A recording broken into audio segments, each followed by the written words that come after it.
When I bass fish, I like to use bait casters. A bait casting reel is like a mini conventional. It has a line winder on it, so it lays the line on evenly.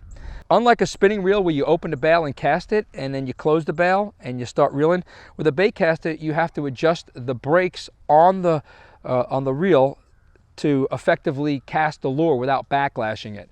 A lot of people don't use bait casting reels because of the backlashing, but if you're using lures, they're the most effective to work a lure, to fight a fish, and they're excellent for any time you're using artificial baits. So I'm going to show you how to adjust a bait caster first. The first thing you want to do when you get a bait caster, on this side, this is a simple one. This is a quantum iron, and right here is what they call a mechanical brake. So what I'm going to do is I'm basically going to take the brake and I'm going to wind it all the way down until it's completely tight. What that basically does is it stops the spool on the bait casting reel from spinning freely. So on every bait casting, it has either a thumb bar here or a button that you press to free spool it. And when you press it, that would free spool. Now, as you can see, it's not spinning because what I did is I locked up the mechanical brake. But you want to do that to adjust it for every lure you use in order to get the proper casting distance. You have the lure hanging about a foot down from your rod tip, just like that. And then what you do is you tighten your mechanical brake right here, and then you press your thumb bar, and you'll have the spool will lock, so the lure's not going to move.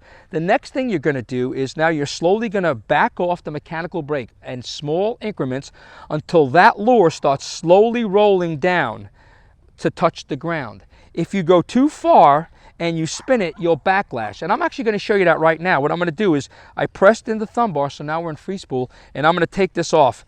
Now, if you see it, I just backlashed that. That's all backlash in here. That's loose line. That's because I didn't control it with my thumb when I was setting the brake. Now I'm going to set it. I'm going to pull this backlash out, and I'm going to reset this.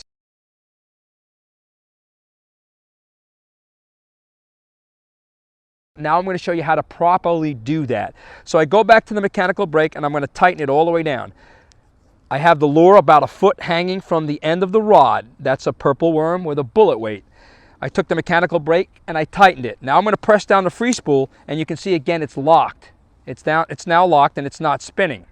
Now I'm going to slowly, in small increments, back the mechanical brake off. And as you see, this time, instead of taking it all off really quick where it's going to backlash, I'm going to slowly let it out, back it out, and you'll see that lure slowly crawl to the bottom. There it goes, see it? That's exactly how you want to set your brake. There's no backlash in this now. So now I set the mechanical brake to the lure. So when I'm casting, I'll have less backlashing. So now it's set. So when I press this, the lure will slowly move and just scroll down to the bottom, see? So you won't backlash it this time. And now you're set. That has a mechanical brake.